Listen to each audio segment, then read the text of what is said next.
Salut, je suis devant le commissariat de la police nationale de Perpignan et c'est avec eux que je vais passer les prochaines 24 heures. Pour ça, on va suivre 3 équipes de police secours, le fameux numéro 17. On va faire une journée entière et une nuit. Je tiens à préciser que cette vidéo n'est pas en partenariat avec la police, je ne suis absolument pas payé pour ça. Je suis le seul maître de ma vidéo, c'est important de le dire. Bref, je vais enfiler un gilet pare-balles, c'est obligatoire, et on va rejoindre le premier groupe de patrouille dans la voiture. Là, vous, c'est police secours. C'est quoi police secours par rapport à la police municipale, par rapport à tout ça en général? C'est quoi police secours? En fait, la police municipale, c'est dirigé par les mairies. C'est le maire qui dirige sa police dans la commune, dans la ville. Ok. La police nationale, c'est au niveau national. Et là, on dirige vraiment toute la ville et pas des secteurs de la ville. Donc vous, c'est le ministère de l'Intérieur? C'est le ministère de l'Intérieur qui nous dirige. Ok. Et la police secours, c'est un service à part qui est dans la police. Il y a plusieurs services. Et police secours, c'est vraiment le service général de la police. C'est un peu la police d'intervention qui intervient sur tout et n'importe quoi. D'accord, c'est le 17 quoi, quand on fait le 17. C'est ça, exactement. Quand on fait le 17, on peut intervenir sur autant une simple rixe, une simple bagarre, ouais. Un homme ivre sur la voie publique qui embête des passants, sur une séquestration, sur un viol. On peut tomber vraiment sur tout et n'importe quoi. Et après, sinon, le reste du temps, comment ça se passe? C'est des patrouilles? On patrouille et on cherche le méchant. Tout ce qui est suspect, hop, vous contrôlez. Ça peut être autant du routier, autant sur des points de deal pour le stupéfiant. Enfin, ça peut être de tout et n'importe quoi en fait. On va les contrôler. Vous avez les papiers du véhicule?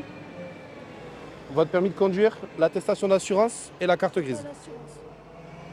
Vous n'avez pas d'assurance? Le véhicule n'est pas assuré, madame? Vous savez que c'est la fourrière du coup? Vous avez le permis au moins? Oui. Vous avez tous les points? Oui, j'ai eu 12 points. TN66 de TVPS sans Charlie. Le contrôle n'est pas bon. Et le contrôle technique non plus? Donc là, on va passer le permis de conduire au fichier pour voir si la personne est bien titulaire du permis de conduire. Si elle a tous ses points, voilà, si elle n'a pas eu d'antécédents. Parce qu'il peut avoir le permis, mais ne plus l'avoir. Oui, officiellement. C'est-à-dire qu'il te le présente, exactement. mais en fait, il n'a plus de points. Quoi. On ne sait pas, voilà. Bon, j'ai vu à la voiture, je me doutais qu'il y avait un truc. Ouais. Pas de contrôle technique, pas d'assurance. Sauf qu'ils roulent sans assurance depuis plus d'1 an. Qui percutent une personne, une voiture, peu importe, avec le prix actuel, ils vont payer toute leur vie. Ils n'ont pas d'argent. C'est super dangereux. Vous allez nous suivre. On va aller sur le parking du Lidl. Et dans ces cas-là, il va se passer quoi? 2 solutions, la répression ou la prévention. Normalement, pour un défaut d'assurance, c'est une verbalisation, c'est une immobilisation du véhicule ouais, et c'est une fourrière. Et la deuxième solution, c'est de la prévention. Bon là, ils n'ont pas d'argent, ils n'ont pas d'excuses quand même, mais c'est de garer le véhicule et de la faire assurer dans la journée. Donc vous l'assurez dans la journée, c'est-à-dire aujourd'hui. Vous n'avez pas le choix. Si en fin de journée, vous n'êtes pas venu au poste me ramener l'assurance, ça sera fourrière plus l'amende. Transmettez pour sans Charlie. Allez. On a eu un coup de fil d'une propriétaire d'auto-école. Depuis 10 minutes, elle a vu un manège entre un monsieur avec un enfant, mais qui avait l'air d'être trop content d'être avec le monsieur. Donc elle est sortie, elle lui a demandé si ça allait, et puis le gamin a dit aidez-moi, il veut me prendre avec lui, tout ça. Et puis, ah oui, quand même. Donc elle les a séparés. On a eu une interallego.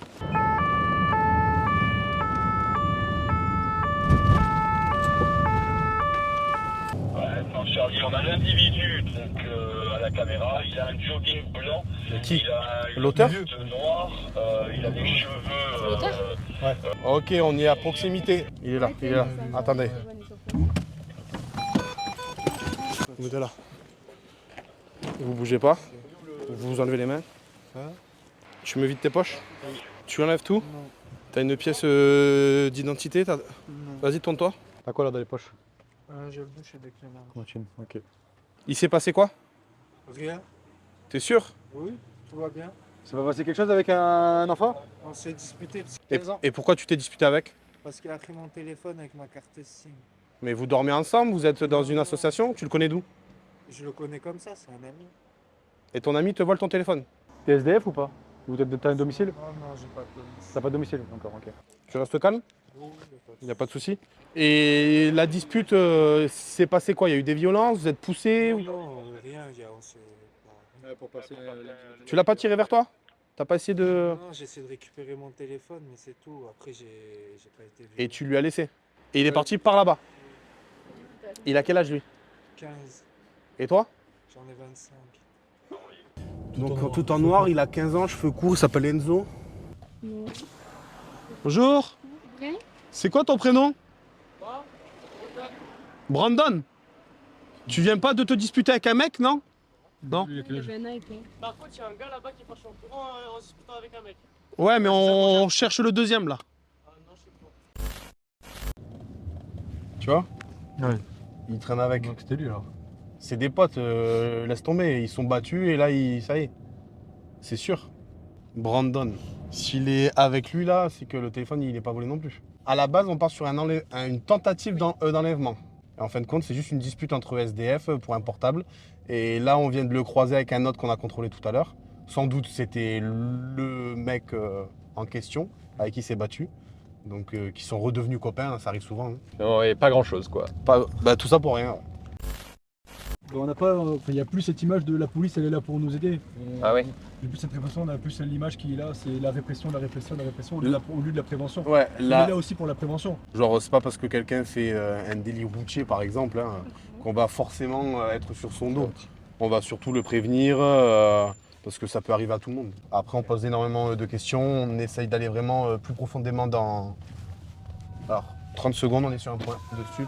Petite pause pour expliquer un peu la situation. En patrouillant, après l'intervention, on est passé par un point de deal bien connu des services de police. Et en arrivant, des guetteurs, des choufs, ont crié « Hara » pour prévenir de la présence de la police. Steve et ses collègues décident donc de les contrôler, mais l'un des guetteurs va s'enfuir en courant. Chope-moi celui avec la casquette. Eh, viens là. Viens ici. Viens ici. Viens ici, viens ici. Viens ici. Je sais pas si on l'a vu, mais du coup, ils essayaient de contrôler quelqu'un qui est parti en courant. C'est ça. Et du coup, avec la voiture, on va essayer de les aider. Viens ici. Là, ils l'ont chopé, ça y est. Pourquoi tu cours? Tu sais pas? Tu sais T'es pas? défoncé. T'es défoncé. Par contre, je t'explique. Là, on a ton identité, d'accord? Ouais. Tu vas avoir une amende, d'accord? Allez. T'as couru? Non. Non. Je suis resté dans la voiture, moi. Ah ouais? J'étais bien. Et là, on part sur quoi, là? Alors là, on a été appelé pour une dame qui s'est présentée à, je sais pas, une société, Une association. une association. En fait, elle est couverte de bleu. Ok. Et apparemment, ça serait son fils qui lui donnerait des coups, qui commet des violences envers sa maman. Et le fils Ok. est en présence de la mère. D'accord. Donc, sauf que le fils est âgé de 12 ans. 12 ans et demi. 12 ans et demi. Ah ouais. Donc on va aller voir de suite sur place pour dépatouiller l'affaire, en fait, voir ce qui se passe. Ok, très bien. Il y a un gamin qui est confié à l'aide sociale à l'enfance, qui est en fugue depuis des mois. Sa maman se présente aujourd'hui, couverte de bleu, il a 12 ans. Je ne sais pas ce qu'il est possible de faire, mais là, on ne peut plus continuer comme ça, on ne peut pas accepter. Pourquoi elle a des bleus ta maman? Parce que tu la tapes avec ton copain, c'est ça? D'accord. Et c'est normal?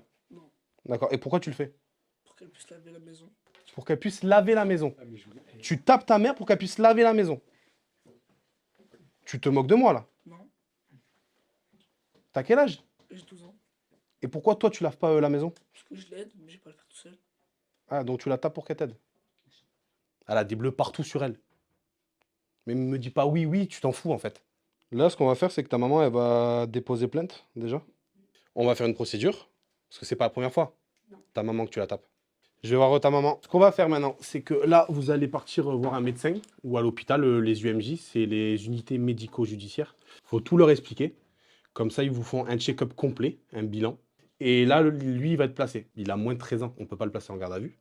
Donc, il va être placé dans un foyer. Ils sont en train de faire le nécessaire pour faire quelque chose pour qu'il puisse travailler et le remettre en place. Oui. Voilà. Et pour le moment, c'est la seule procédure à suivre. Bon courage, madame. Au revoir. Au revoir, madame. Au revoir. Et le fait comme ça justement d'être confronté un peu à la misère humaine, sociale, etc. Est-ce que ça vous rend un peu fucked up vous ou comment vous arrivez à exorciser un peu ça parce que ça doit être lourd en tant que policier d'avoir. Bah en fait, au fur et à mesure du temps, on prend l'habitude. Ouais, En fait, on côtoie pas les mêmes personnes que l'extérieur. C'est-à-dire que par exemple, j'ai mes amis, ils sont pas du tout au courant de ce qui se passe réellement autour de nous. Et bah, du coup, nous, on prend l'habitude. On essaie de gérer ça à notre façon. Bien sûr, hein, ça nous insupporte. Hein. Moi, là, ça m'insupporte qui tape sa maman, qui est vulnérable, qui a une maladie assez grave, qui s'en occupe pas et en plus qui la tape. Et qui fait venir d'autres amis pour la taper. Après, on fait avec ce qu'on a. On essaye de s'habituer, on essaye de s'adapter. Et le soir, quand on rentre à la maison, pour pas penser que ça soit ce genre d'affaires ou un décès ou autre, hein, peu importe. Hein. On extériorise en voyant des amis, en faisant du sport. Après, il y en a qui arrivent mieux que d'autres. Hein. Ça dépend de la personnalité, du caractère. Et votre équipe aussi, elle change tous les jours? Vous n'êtes pas toujours les trois ensemble, non? Non. Donc en fait, on mélange un peu tous les effectifs. Je précise aussi que Perpignan, c'est pas que ce que je vous montre. Hein, voilà. Je défends un peu ma ville d'origine quand même, parce que là, du coup, on a l'impression que c'est essentiellement violence, drogue, etc. C'est pas comme dans Enquête exclusive. Hein. Non, en vrai, Perpignan, il y a plein d'autres bons trucs aussi quand même. Hein. Voilà, je tiens à préciser.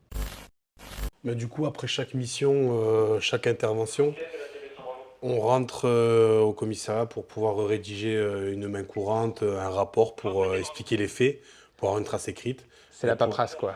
C'est la procédure, la paperasse, c'est ça. Voilà. Mais ça permet aussi de retrouver des adresses, des numéros de téléphone.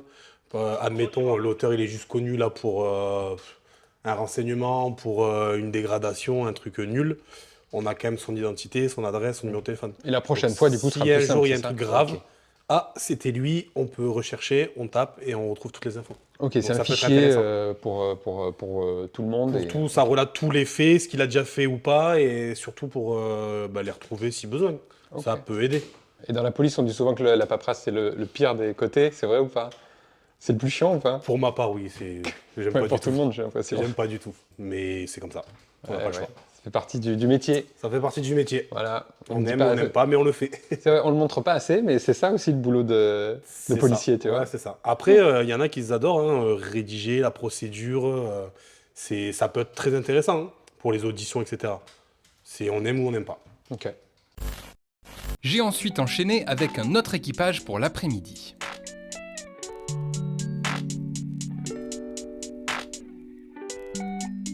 En tant que policier, est-ce que justement il y a un moment où vous attendez presque qu'il se passe un truc, parce que sinon en fait on s'ennuie et on espère presque qu'il se passe quelque chose pour pouvoir intervenir et que ça occupe un peu quoi.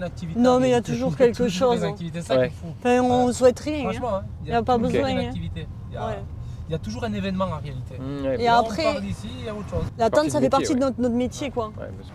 Vous n'avez pas peur quand du coup vous devez aller sur une inter et vous savez pas trop machin. Après on est quand même formé en école de police avec des gestes techniques. Et puis bon nous en plus on a quand même un peu d'ancienneté donc on a acquis de l'expérience donc on fait quand même attention à nous quoi. Notre objectif nous premier c'est de rentrer chez nous. Après c'est aimer les gens, le contact humain quand même en police secours. On a beaucoup, on est confronté à tout, à la misère humaine, à toutes les défaillances un peu de la société. Donc on passe là où c'est l'échec de tout. Quoi. En tant que femme et d'être policière, est-ce qu'il y a, tu sens que ce soit à la fois sur les gens que vous appréhendez, interpellez, etc., ou que ce soit aussi au niveau des collègues, comment ça se passe d'être femme dans la police? Comment c'est perçu? Bon déjà on a fait beaucoup de progrès dans la police parce que femme dans les années 2000 dans les années 2000 quand je suis rentrée c'était pas la même place. Enfin, je pense avoir démontré plus que les autres. En tant que femme, il faut prouver plus, tu penses? Ouais, pour me faire accepter de... c'est dur. Voilà. Ok. Mais après, moi je le vis super bien quoi. Et j'en suis même plutôt fière. Et il faut le dire, s'il y a des femmes qui veulent faire ce métier, ce n'est pas réservé aux hommes. C'est pas réservé aux hommes. Au contraire. Après, il faut avoir un bon mental parce que justement, quand les hommes font ce genre de critiques et tout ça, je me suis jamais arrêtée à ça quoi. Ça m'a jamais touché, ça m'a pas touché quoi. Et puis des femmes, il en faut aussi dans la police parce que, par exemple, pour faire des palpations, il n'y a que des femmes qui peuvent faire des palpations sur des femmes et que des hommes sur les hommes. Sur les différents, quand il y a une femme qui a été victime de violence, de viol, il y a plein de circonstances où une femme c'est bien quoi.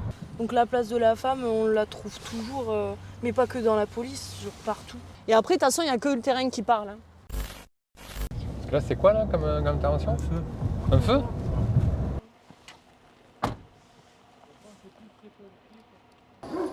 Non.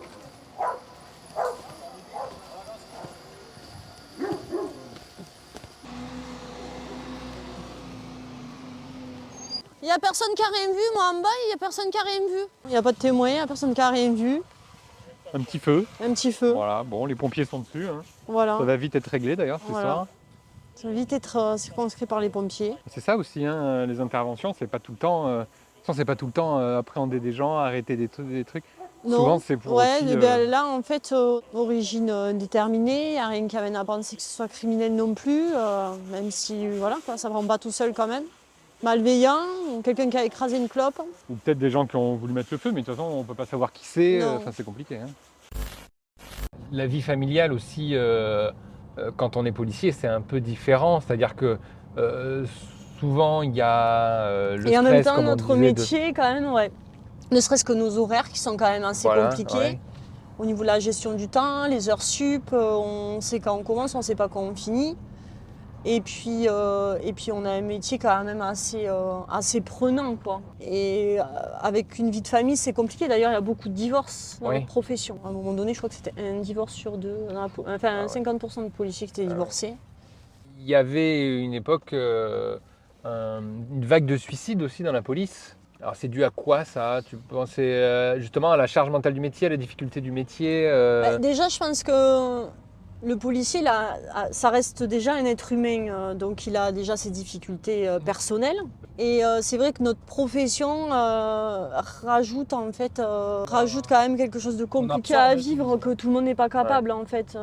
Être confronté à la mort, être confronté à la violence, à l'agressivité, on n'a quand même pas on n'est pas perçu par toute la population comme des gens cool et bien, quoi. C'est souvent à mort la police, etc. Donc on est quand même confronté à beaucoup, de par notre profession, à de la violence, quoi. Et quand ça va pas dans sa vie privée, mais qu'en plus ça va pas sur son lieu professionnel, à un moment donné, la personne, si elle est faible, Ouais, bien sûr. Et puis en plus, on a une arme de service. En plus, il y a l'arme à la ceinture constamment. On a l'arme, donc forcément, c'est plus facile que qu'un autre. Et on termine avec la dernière équipe, celle de la nuit, qui se rendait sur un point bien connu pour le trafic de drogue. On va arriver, on va être déjà annoncé, parce qu'il y a un guetteur, un chauve qui va nous annoncer. Après, on verra comment ça va se passer. Parce qu'avant qu'il récupère, s'il fait quelque chose. Il y a pas mal de clients sur place déjà. Bonsoir monsieur, vous habitez ici? Non du tout. Et vous faites quoi ici monsieur? Rien du tout. Alors on va procéder au contrôle s'il vous plaît. Je vous demande d'éteindre votre cigarette. Si vous avez une pièce d'identité, si vous avez quelque chose d'interdit ou de dangereux sur vous. Rien du tout. Rien du tout. Très bien. Vous êtes conduit des services de police monsieur? Ouais. Pour stupéfiant? Vous pouvez enlever les mains des poches s'il vous plaît. Allez, je vais vérifier avec vous votre sacoche s'il vous plaît. La poche arrière. Pour les bacs intervenants. Très bien. Sur vous, monsieur, est-ce qu'il y a quelque chose? Non, j'ai rien. Mon collègue va procéder à une palpation. Ok, monsieur. Allez, merci. Donc, toutes les personnes qui étaient sur place, c'est des clients potentiels ou des vendeurs potentiels. Ceux qui sont partis précipitamment de voiture. Donc soit ils ont acheté, soit ils attendaient pour acheter. Mais là du coup ils vous ont vu c'est sûr arriver avec la police, oui, la voiture ceux qui police. Sont là, en fait ils vont partir, après ils disséminent du produit un petit peu partout. Ce que mon collègue est en train de faire, en fait il est en train de chercher autour. Parce que des fois on arrive et il laisse carrément un gros morceau parce qu'il le prépare ici, de résine. Et après ils sont bien organisés, qui c'est qui prend quoi, qui c'est qui fait quoi. Nous, on arrive un petit peu pour perturber en fait, le système de vente. Mettre un peu une pause dans tout ça. On va les perturber pendant 10-15 minutes et après dès qu'on va partir, ils vont se réinstaller sur le lieu, ils vont reprendre leur activité comme avant. C'est un côté plus dissuasif qu'autre chose, quoi. Voilà, c'est ça. Donc c'est la recherche des œufs de Pâques. Oui, c'est ça. Ils changent, chaque vendeur il a ses endroits préférés pour cacher. De trouver la cam. Après voilà, le cannabis ça sent, mais la cocaïne ça sent pas. On sent rien. Donc il faut regarder, il faut chercher. Des fois ils dissimulent entre les véhicules. Des fois, c'est un peu partout. Là, quand on voit, en fait, c'est les restes. Quand ils te préparent ici, ils coupent, ils te préparent. Ah oui, d'accord. Voilà, il y a la petite pancarte là. Ah oui, carrément, il y a les tarifs annoncés. Oui. Ouais. Okay. La pancarte, elle était plus grande que ça. À chaque fois, on passait, on récupérait. Ils installent des bâches aussi. Ils ont installé 2 bâches, une de chaque côté. Ouais, pour essayer à l'abri des regards. Ouais, voilà, à l'abri du regard. Ils gardent les petites. Ils ont découpé sur 2 fenêtres là pour voir en fait, comment ça arrivait, Donc ici, c'était le plus gros point de deal connu sur Perpignan. Donc on a de la cocaïne, on a de la résine, on a de l'ecstasy, et là ça tourne 24 heures sur 24. En fait, il couvre un petit peu tous les points par où on peut arriver. On peut arriver derrière, on peut arriver là-bas. Alors qu'ils sont partis précipitamment, ils ont laissé la chicha, ils ont laissé... De toute façon, ils vont revenir quand... Oui, dès qu'on va partir, aussitôt on va partir, ils vont revenir. Ouais. Donc eux, ils connaissent très bien ici, ils s'installent, ils creusent. Ils vont creuser pour cacher le produit stupéfiant et quand il va y avoir un client qui va arriver sur place, en fait ils vont récupérer, ils vont le servir, après ils vont le remettre à sa place. Ah, ils ont jamais, en fait c'est ça le but aussi, c'est qu'ils La ont plupart jamais en fait ils prennent la pas canne sur eux quoi. Voilà, Ouais. c'est ça. Au cas d'un contrôle, il va pas se dire, en fait il se retrouve avec une seule dose de cocaïne, il va dire qu'il est consommateur et non trafiquant, non vendeur. Bien sûr. Mais c'est vrai que pour les habitants ici ça doit être pas très agréable quoi. Hein. Ouais, je vais jeter un œil dans le bâtiment là aussi. Ouais, vas-y. Bon, il y a des petits restes là aussi. Une fois qu'ils viennent ici pour préparer, pour couper. Après, ils font pas facile non plus, sinon... Bah oui, c'est parce qu'il y a des cachettes partout quoi. Sinon, ouais. Là, par exemple, là. Ah ouais. Il y a un bon morceau. Ouais. Un morceau de résine. Ouais. Ils utilisent des fois les boîtes aux lettres aussi. Ils sont ingénieux. Ah oui, ils sont ingénieux. C'est tout un commerce. Il faut des idées, il faut... Bien sûr. Il faut innover, il faut trouver des trucs. C'est obligé quoi, c'est un jeu permanent de chasse, c'est le chat et la souris quoi. Exactement. Permanent. Ouais. Est-ce que c'est pas un peu déprimant aussi pour un policier de se dire que ça avance pas ou tu vois? En fait chacun il intervient à sa façon, chacun intervient en fait à son niveau. On peut que dissuader au fait les clients de venir. S'il n'y a plus de clients, il n'y a plus de vendeurs. Oui c'est sûr. Ouais. Après un client qui vient, il a l'habitude de revenir. Je pense que des fois ils nous le disent. C'est pas ça qui va m'empêcher de revenir. À notre niveau, nous, on peut dire qu'on est satisfait. Je vois les collègues là-bas qui cherchent aussi. Mais de notre côté, on peut pas mettre une présence policière constante, quoi, parce qu'il y a non, c'est pas pas possible, parce qu'en fait, il y a d'autres interventions. Ah oui, c'est ça. Après, ça les fait que déplacer. Donc, ils savent bien qu'ils peuvent pas vendre ici, ils vont se déplacer ailleurs, ils vont le faire, ils vont faire la même chose. La présence est dissuasive, mais ça règle pas tout. Ça règle pas le problème. Non, c'est sûr. Et vous là, vous trois, vous faites que la nuit tout le temps, ou est-ce que ça tourne? Parfois tu fais la nuit, parfois tu fais le jour Non, nous on est que police secours nuit. Que donc police on fait secours que les nuits, ouais. Okay. Il y a une équipe de jour, celle qui nous relève. Donc c'est l'autre groupe qui nous relève, au fait, qui va commencer à 7h08 jusqu'à 19h. Ok, d'accord. Et pourquoi avoir choisi la nuit? Quand je suis arrivé sur Perpignan, j'étais affecté directement à la nuit. Okay. Après le travail de nuit, pour l'instant, moi ça me plaît.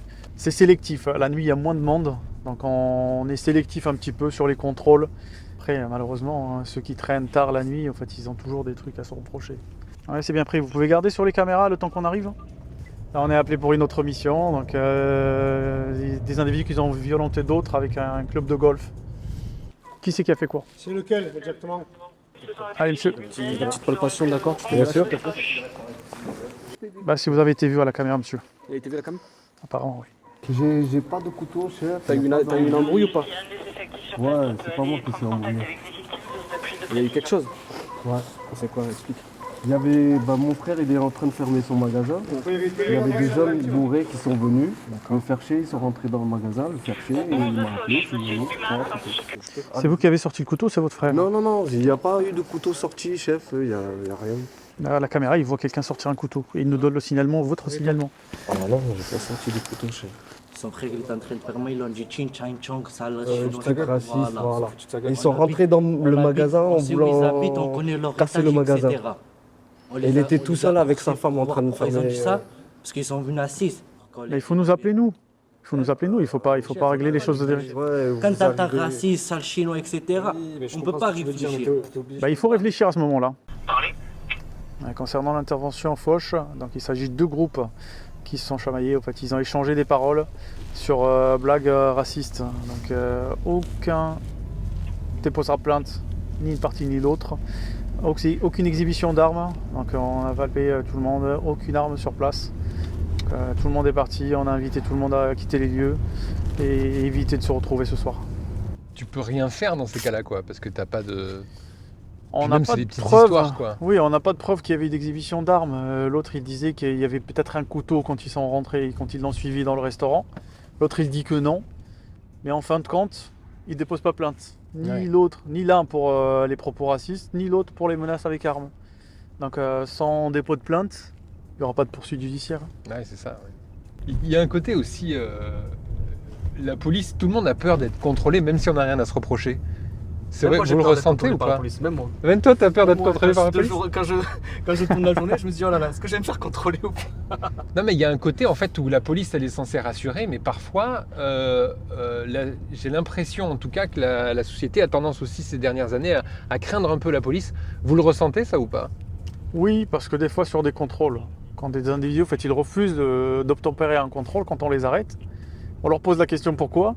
En fait, ils disent ouais, mais j'ai eu peur. J'ai eu peur de la police. Et pourquoi toi, tu as voulu être dans la police? J'ai fait des études dans un autre domaine, génie mécanique, dessin industriel. Et après, j'ai changé de voie. C'est une reconversion en fait que j'ai faite. Et quand j'ai découvert le métier, en fait, je me suis retrouvé. En fait. Je voyais que je faisais ce que j'aimais. Donc, je suis resté. J'ai passé mon concours de gardien de la paix pour y rester, en fait, pour toujours. Et pour le faire correctement, en fait, il faut le faire avec le cœur. Contrôle sur une voiture devant. Oh, coupe le moteur là. Veuillez me présenter les papiers du véhicule, monsieur. Carte grise, attestation d'assurance et permis de conduire.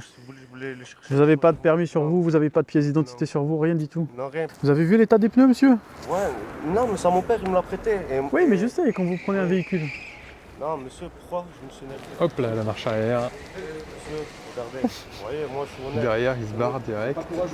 Non, pas du tout. Il s'est barré direct. Moi, j'habite là, monsieur, je vous montre que j'habite. Eh bien, on fait juste les vérifications, monsieur, concernant votre véhicule, et après, je vous laisserai partir. Non, moi, je suis honnête, monsieur. Vous voyez, je me suis pas enfui. Moi, je suis honnête. Alors, mon collègue il va continuer le contrôle. Moi, je vais faire un petit tour parce que c'est un lieu aussi connu pour le stup. Vu qu'il y avait le groupement de jeunes là. Je vais faire un petit passage, regardez. Après, lui, il a un petit contrôle technique. Bah, petit contrôle. Le contrôle technique, il est dépassé, mais bon, pas de beaucoup. Et vu qu'il habite juste là, on va lui demander de garer la voiture et se mettre en règle. Bah, ici, 90% des voitures, ils ne sont pas en règle. Du coup, c'est quand même souvent dans les mêmes quartiers que vous patrouillez. Oui. Quand ils ont un lieu, au fait, qu'ils ont réussi à sécuriser, qu'ils sont installés, en fait, ils ne vont pas le changer. Tant que ça marche, ils vont y rester. Est-ce qu'il y a du contrôle aux faciès ou pas de la part de la police? En tout cas, non, moi non. On ne fait pas de délit aux faciès. En fait, on vérifie la voiture et après, on vérifie les occupants. Pas l'inverse. En fait, vous faites quand même beaucoup de stupes dans l'histoire. Hein. Parce que pourtant, vous êtes police secours, vous n'êtes pas les stupes. Non, au final, bah, en fait, ça revient toujours. Ouais. Ça revient toujours. À partir du moment en fait, qu'il y a du stup, il y a d'autres délits. C'est vrai que les stupéfiants ici, c'est une région plutôt qui est facilitée parce que c'est frontalier avec l'Espagne. Frontalier avec l'Espagne, ça transite beaucoup. C'est que Perpignan, il y a beaucoup de stupéfiants. Ça transite beaucoup, la facilité de s'en procurer, au fait, Bien sûr. Elle est énorme, oui. D'ailleurs, j'en profite parce que je ne sais pas si je l'ai déjà dit dans la vidéo, mais je suis très content de tourner à Perpignan parce que je viens de Perpignan. Voilà, c'est là où j'ai grandi ici. Est-ce que vous, il y a une demande qui est faite d'un certain nombre de verbalisations ou, non, pas du tout. Des primes ou des choses comme ça ou... Négatif, il n'y a pas de prime. Notre salaire, il est fixe. Il ne bouge pas par rapport au nombre de verbalisations. On verbalise quand ça le mérite. Là, en tout cas, je filme pas, mais on est sur du coup d'intervention pour violence conjugale. Déjà, c'est aggravé de une parce que c'est un conjoint. Vous habitez sous le même toit. Devant un enfant, c'est une deuxième aggravation. Et sous stupéfiant et sous alcool, c'est une troisième aggravation. Ouais, évidemment. Je pense qu'il va se faire arrêter. Bah, c'est pour ça que mon collègue est en train de discuter avec lui. Au fait, on l'occupe un petit peu dans l'espace. Et mes autres collègues, ils sont en train de discuter avec sa compagne. Ouais. Ils vont appeler un officier de police judiciaire. On avise toujours un officier de police judiciaire quand il s'agit de délit et de rendre compte avant de l'interpeller. Okay. Parce que si elle nous dit « oui, je dépose plainte », on l'interpelle et après on avise. Alors, il est en train de lui passer les menottes. Ah oui. Ah, je vais peut-être filmer ça d'ailleurs. Ça m'intéresse juste les menottes. Pas de problème. Tu veux l'installer? Ouais, je vais l'installer. Ouais. Donc voilà, mon collègue lui a fait signe de là-haut comme quoi qu'elle voulait déposer plainte, ou peut-être ils ont eu l'accord de l'officier de police judiciaire. Donc mon collègue il a procédé à son interpellation. Il lui a mis les menottes. Les menottes, en fait, ils sont justifiés par le fait qu'elle a été violente avec sa copine, donc il est possible de réitérer avec nous. Donc les menottes, c'est pour le mettre en sécurité, et pour nous, on se met en sécurité aussi. De toute façon, quand les gens sont en arrestation, c'est pas automatique. Ah, c'est pas automatique les menottes? C'est pas automatique. La personne qui est calme, qui ne présente aucun danger pour nous, en fait, il n'y a pas de... Aucun refus d'obtempérer. Il n'y a pas de contrainte. Il n'y a pas de contrainte. Celui qui a fait un refus d'obtempérer, on va le menotter parce qu'en fait, il a pris la fuite une fois, il peut recommencer. Oui, bien sûr. Ouais. Lui, parce qu'il a été violent, donc il peut recommencer à nouveau. Et là, il va être ramené au commissariat. Oui. Garde à vue. Ça ne sera pas la garde à vue au début, ça sera le dégrisement parce qu'il est alcoolisé. Quand il sera en total dégrisement, là il va être placé en garde à vue. Il peut être entendu. Là ils ne peuvent pas prendre ses déclarations. Parce qu'il n'est pas dans un état normal. Il n'est pas dans l'état normal, il est alcoolisé, donc ils vont attendre. Peut-être sous cocaïne, peut-être sous machin. Là, voilà, c'est ça. Donc, exactement. Oui.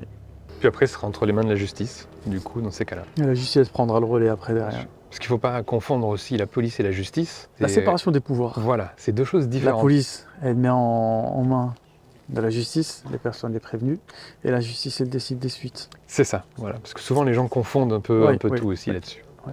Ben voilà, on va pouvoir continuer. Est-ce que vous avez déjà fait, l'un d'entre vous, usage de votre arme à feu durant le service? Tirer, non. Non, jamais? Non. Ouais. C'est assez rare quand même. Progresser avec l'arme, oui. Par exemple, quand on arrive sur un vol par effraction, que la porte elle est cassée, et qu'on rentre dans un domicile qui a été cambriolé, on ne sait pas si les auteurs ils sont sur les lieux encore ou pas. Ok. Donc on va arriver, on va être à 3, on va progresser avec notre arme à la main. Mais faire usage de notre arme, non, j'ai pas eu l'occasion encore. Non. Okay. Et j'espère ne pas avoir l'occasion de l'utiliser. Oui, c'est ça, parce que c'est pas le truc genre j'ai trop envie un jour de tirer, quoi, je suppose. Non, bien sûr. Après, l'usage de l'arme, il est bien cadré aussi. C'est dans le cas de légitime défense, quand il y a une tuerie en masse, etc. On ne va pas utiliser l'arme juste pour utiliser l'arme. Il faut que ça soit proportionné. Par exemple, la personne qui est porteur d'un couteau et qui ne veut pas lâcher son couteau, qui vient vers nous, il risque de porter atteinte à notre vie ou la vie d'autrui. Au fait, on va user de notre arme. Donc là, c'est dans le cadre de la légitime défense, pour protéger les autres ou pour nous protéger nous-mêmes. C'est le fameux truc, mais un refus d'obtempérer n'est pas de la légitime défense pour tirer. Enfin, c'est ça le... Sur un refus d'obtempérer, par exemple, si je shoot un collègue, et sur le moment même, on peut tirer pour neutraliser le véhicule, pour neutraliser le chauffeur ou pour immobiliser le véhicule. Mais il faut que ça soit instantané aussi. Il y a la condition de l'instantanéité. Il faut rester dans le cadre, dans le cadre légal. Et justement, en parlant d'armes à feu, durant la nuit, j'ai pu assister à l'entraînement au tir de l'équipe. Une séance obligatoire pour tout policier. Le stand de tir sert lieu se rend 3 fois par an au minimum. Donc un fonctionnaire de police, il est obligé d'avoir ces 3 tirs pour rester sur la voie publique, pour exercer, pour avoir son arme sur soi. Ça tourne, en fait, on a un tableau d'ordre et ça rappelle à chaque fois les fonctionnaires qui sont de corvée au fait de tir ce soir-là. Allez, casque et lunettes, et je mets mon arme à service. Ok, on va se diriger à l'abrio. Arrivé à l'abrio, 5 cartouches à droite, 5 cartouches à gauche quand la cible se tourne. En bas. Ouais, c'est bien, doucement, tranquille. Quand la cible se tourne, on progresse. Quand elle se retourne, 5 cartouches en progression, avance.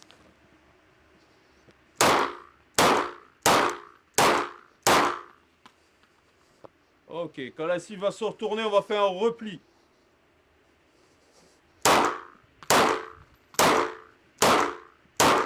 Alors, c'est pas mal. 9, 10, 11, 12, 13.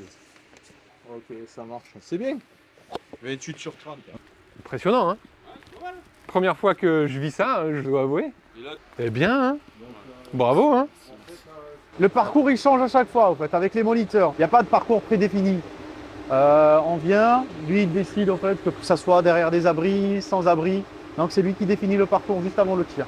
Ok. Et on tire de nuit parce qu'en fait, on travaille de nuit. Donc, ça reste dans le milieu. Ouais, voilà. Le même truc, quoi. Et là, il y a la soufflerie aussi, mais c'est pour éviter les fumées de... C'est ça, évidemment, des tirs et tout ça, parce que c'est dans un espace confiné, quand même. C'est bruyant, mais on est équipé de casques et de lunettes pour la protection. Voilà. Ok. Après le stand de tir, retour sur un nouveau point de deal. Tu vois, pour voir à quel point, en fait, ça transite là, tout ça.